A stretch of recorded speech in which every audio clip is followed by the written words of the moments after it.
करते हैं यूपी उपचुनाव की। यूपी उपचुनाव के लिए बीजेपी ने अपनी लिस्ट जारी कर दी है। कुंदरकी से रामवीर सिंह ठाकुर को टिकट दिया गया है। गाजियाबाद से संजीव शर्मा लड़ेंगे चुनाव। खैर सीट से सुरेंद्र धिल्ले को टिकट दिया गया है तो करहल से अनुजेश यादव को टिकट दिया गया है। फूलपुर से दीपक पटेल को टिकट दिया गया है। कटेहरी से धर्मराज निषाद को टिकट मिला है। मंजुआ से सुचिस्मिता मौर्य को टिकट दिया गया है। सीसामऊ से अभी ऐलान नहीं हुआ है और ना ही मीरापुर सीट से कौन प्रत्याशी होगा इसका ऐलान नहीं हुआ है। हालांकि मीरापुर सीट आरएलडी के खाते पे है। अब ये 2 सीट छोड़ दिया जाए तो बाकी सभी सीटों पर बीजेपी ने अपने प्रत्याशियों का ऐलान कर दिया है और कहा जा रहा है कि कहीं ना कहीं इस पूरी लिस्ट को अगर देखा जाए तो पीडीए को ध्यान में रखते हुए ये लिस्ट जारी कर दी गई है। तो बड़ी खबर, यूपी उपचुनाव के लिए बीजेपी ने जारी कर दी है 7 उम्मीदवारों की लिस्ट। सिर्फ 2 सीटें छोड़ी हैं जिसमें एक मीरापुर सीट है जो आरएलडी को दी गई है और सीसामऊ से भी अभी ऐलान नहीं हुआ है प्रत्याशी का, लेकिन बाकी प्रत्याशियों का ऐलान हो चुका है।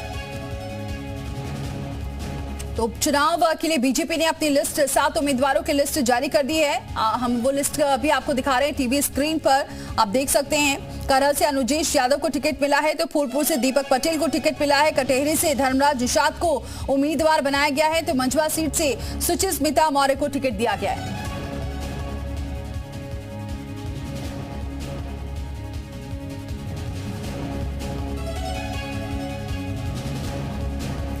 तो यूपी उपचुनाव के लिए बीजेपी ने अपनी लिस्ट जारी कर दी है।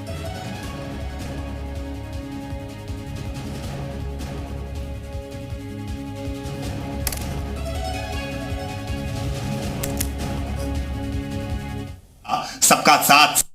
भारतीय जनता पार्टी ने उत्तर प्रदेश में उपचुनाव के लिए कैंडिडेट्स का ऐलान कर दिया है और ये सभी कैंडिडेट्स समावेशी है, सर्वस्पर्शी है।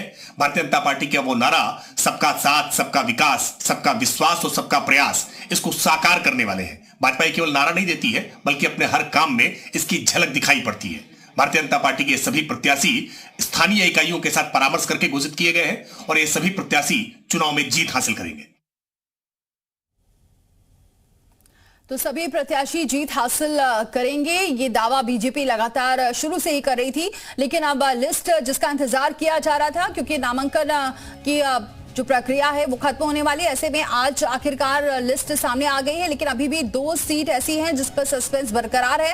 हालांकि मीरापुर सीट आरएलडी के खाते में है, लेकिन मीरापुर से कौन प्रत्याशी होता है इसका नाम अभी सामने नहीं आया है। इसके अलावा सीसामऊ से भी अभी कौन प्रत्याशी है इसके बारे में भी अभी क्लियर नहीं हो पाया है। लेकिन बाकी जो 7 सीटें हैं उस पर सभी प्रत्याशियों की घोषणा हो चुकी है और इसमें खास तौर से अगर निषाद पार्टी की बात करें, संजय निषाद 2 सीटों की मांग कर रहे थे, वहां से निषाद के कैंडिडेट को उतारा गया है, लेकिन ये बीजेपी के सिंबल पर ही रहेंगे।